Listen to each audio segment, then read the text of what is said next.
On se rapproche de NXT TakeOver 36 et ma hype n'a jamais été aussi haute.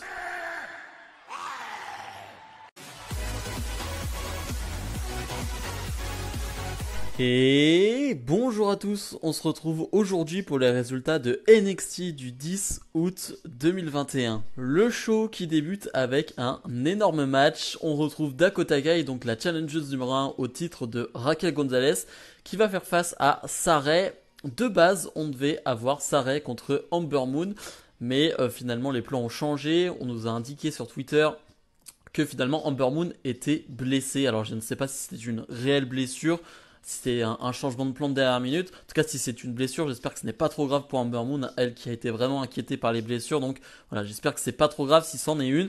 Bref, en tout cas, on a ce combat qui, déjà sur le papier, je suis intrigué.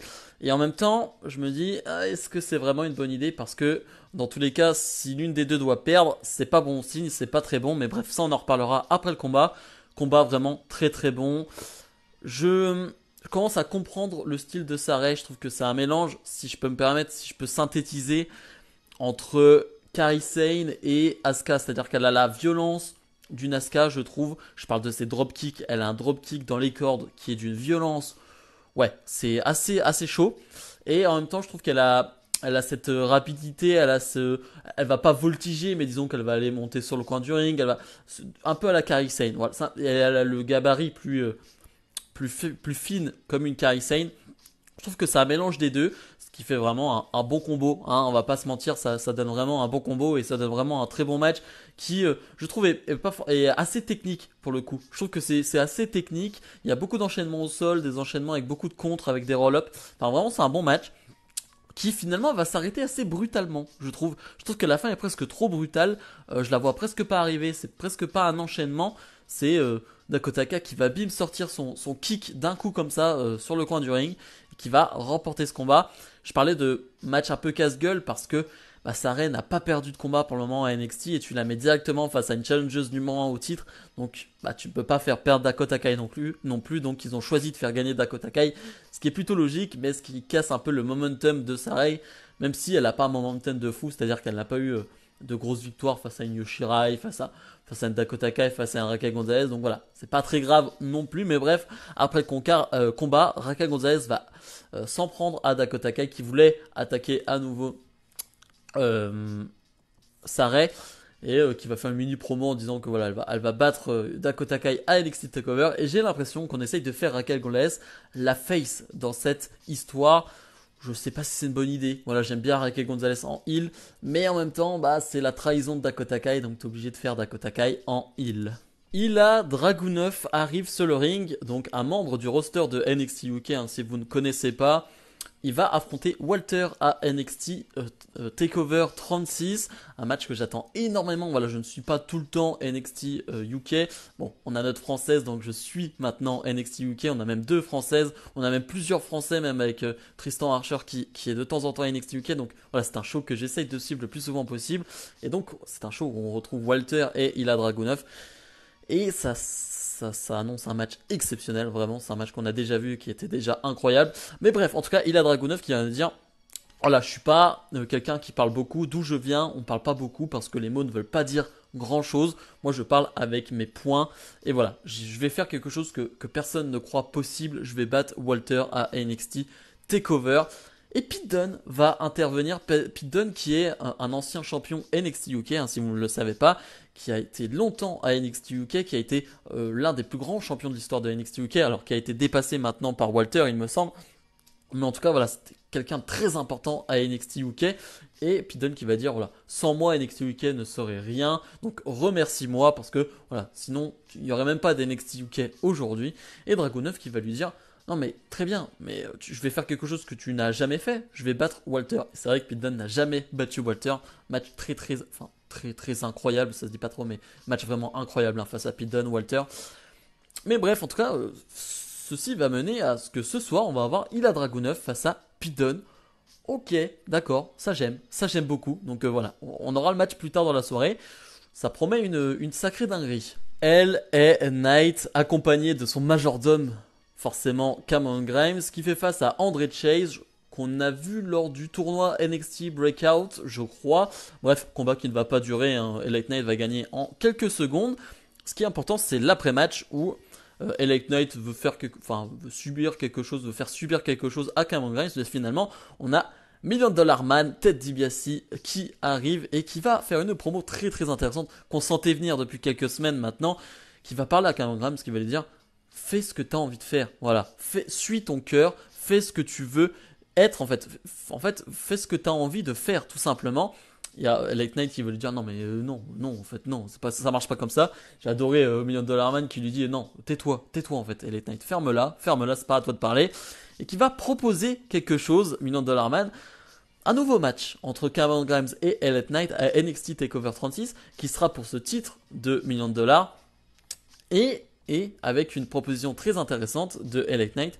Si cette fois-ci LA Knight bat à nouveau en fait Cameron Grimes parce qu'il l'a battu 2 fois, Cameron Grimes n'a jamais battu LA Knight, et LA Knight propose que ce ne soit plus Cameron Grimes maintenant le majordome de LA Knight, mais que ce soit Million Dollar Man, Ted DiBiase, et Ted DiBiase qui va accepter. Ça c'est cool, vraiment. Bon, sentez venir ce match à NXT TakeOver 36 parce que voilà, ça fait quelques semaines qu'il y a de la tension. Mais de cette manière-là, avec possiblement Million Dollar Man qui deviendrait le majordome de LA Knight, je trouve que c'est bien fait. Voilà, je suis très très investi dans cette feud. Franchement, je trouve ça très très cool. Gigi Dolin va faire face à une jobbeuse du nom d'Amari Miller. Je crois que c'est la première fois qu'on la voit. Mais bref, en tout cas, un match de Gigi Dolin, c'est cool. On a eu une promo avant, on a une petite vignette d'elle. Tu sens qu'on veut nous la présenter cette fois-ci, qu'on veut vraiment nous l'introduire du côté de NXT parce que ça fait quelques temps qu'elle est là. Je crois que ça fait quelques mois maintenant, on l'a vu quelques fois, mais elle n'a eu que des défaites. Voilà, elle était considérée comme une jobbeuse presque.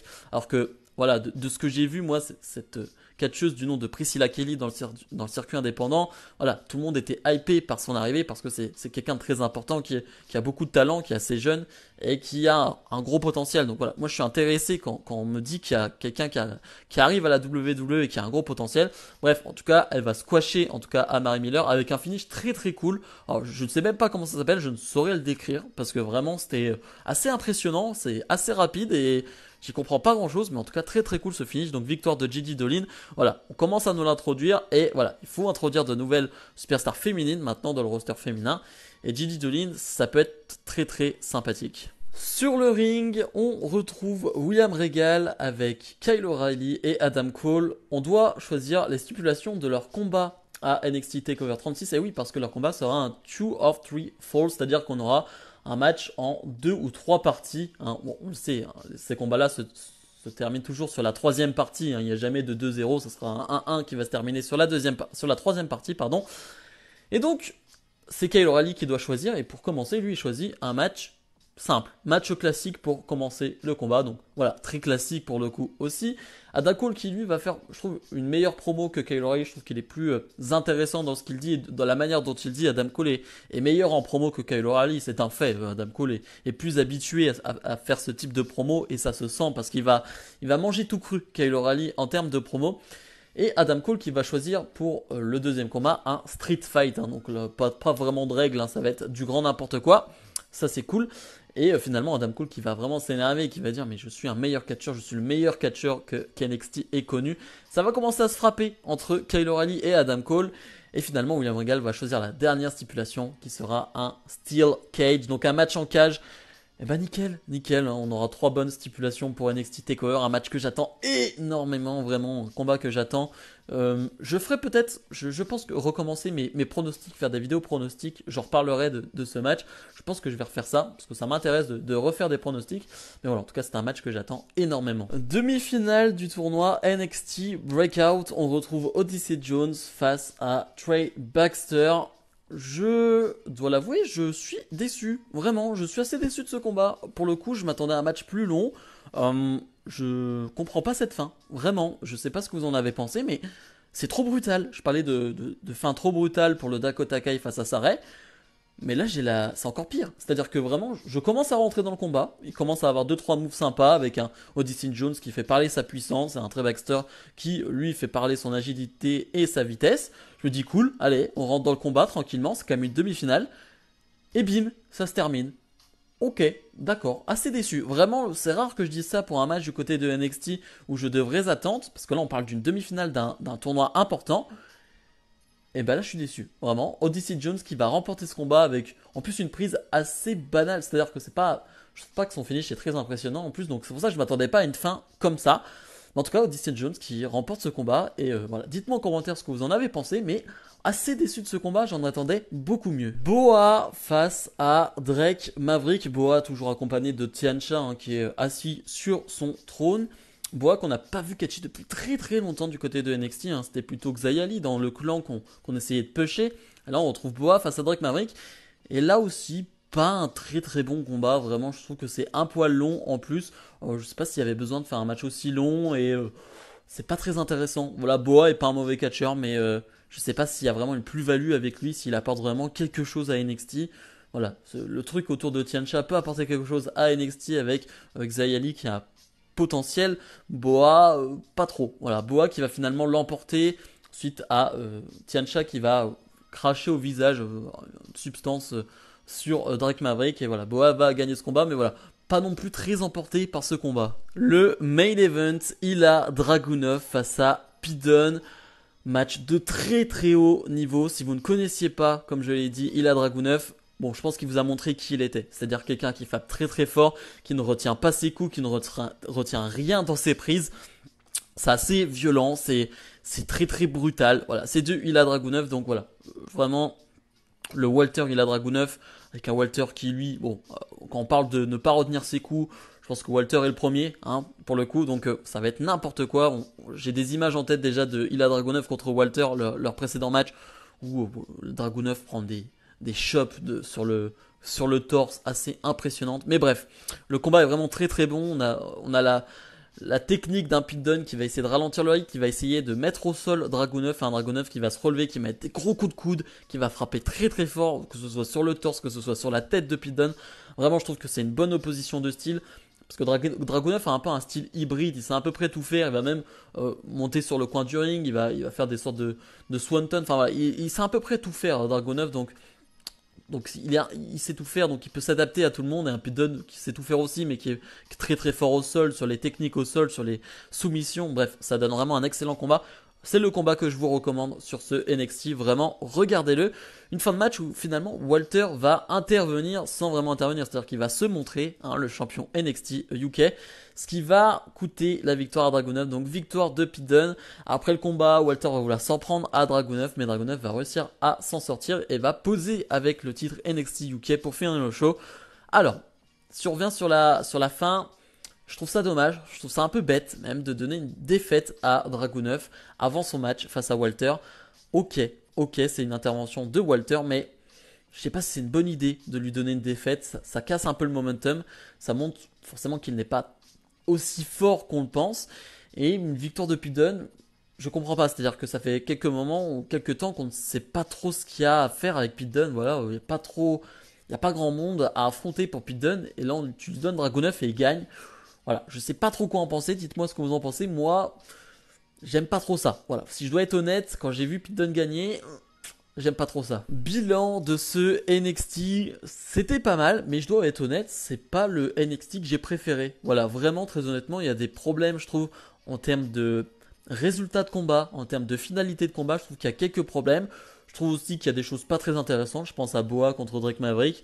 J'en ai pas parlé, par exemple, mais c'est un peu marrant hein, ce qui s'est passé entre Dexter Lumis, Indy Hartwell, Gargano et Candice LeRae.